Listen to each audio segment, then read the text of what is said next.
diangkat kasus wudu, kasus batal wudu, kan gitu.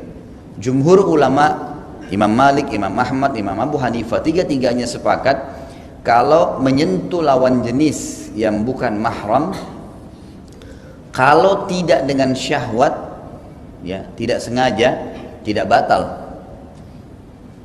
Dan termasuk kalau menyentuh istri tapi tidak syahwat, tidak batal. Diambil daripada hadis Bukhari, kalau Nabi SAW mencium Aisyah, kemudian beliau keluar mengimami sholat dan tidak berwudu, tidak wudu lagi. Nah, itu kebiasaan beliau SAW. Imam Syafi'i sendiri dalam masalah ini. Imam Ahmad ada di Irak, Abu Hanifah ada di Irak, Imam Malik ada di Madinah, Imam Syafi'i ada di Mesir. Waktu itu transportasi luar biasa rumitnya, susah. Nggak ada juga alat komunikasi kayak kita sekarang, gitu kan?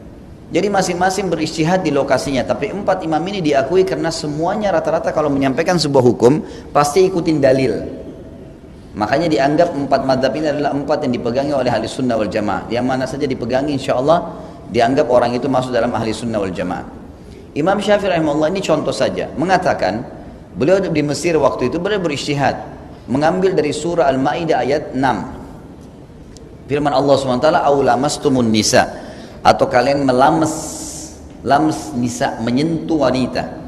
Kata beliau, ini ayat menjelaskan tentang masalah wudu dan batal kalau menyentuh wanita. Kata-kata lams, ya, berarti menyentuh wanita batal, sengaja tidak sengaja, nggak bisa. Kecuali mahram abadi seperti ibu, tante. Kalau mahram sementara termasuk istri batal. Mazhab Syafi'iyah begitu. Jadi orang suami tidak sengaja pegang istrinya, tidak ada pelapisnya, maka batal. Sengaja tidak sengaja, syahwat atau tidak syahwat. Ijtihadnya Imam Syafi'i beranjak daripada Al-Ma'idah ayat 6, gitu kan.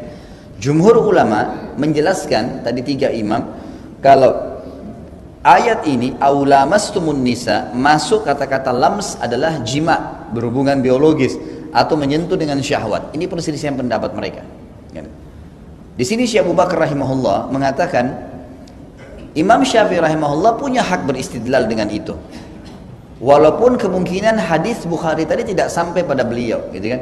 Maksudnya hadis tadi itu bukan mustahil tidak sampai.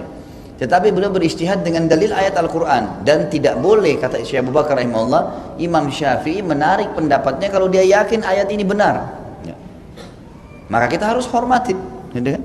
Kalau ini kita pahamin teman-teman sekalian, maka tidak akan terlalu banyak permasalahan dihadapi tengah-tengah umat. Tapi masalahnya kadang-kadang orang ini misalnya berpegang pada mazhab Syafi'iyah, lalu diolok-olok. Nggak boleh diolok-olok ini, gitu kan?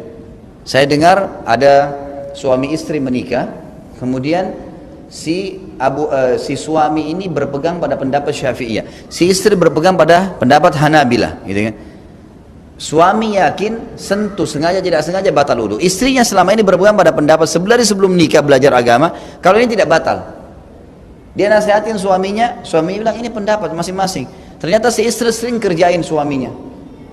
Sudah wudu sering diolok-olok, disentuh-sentuh sengaja. Suaminya wudu lagi. Ini nggak boleh. Kan gitu.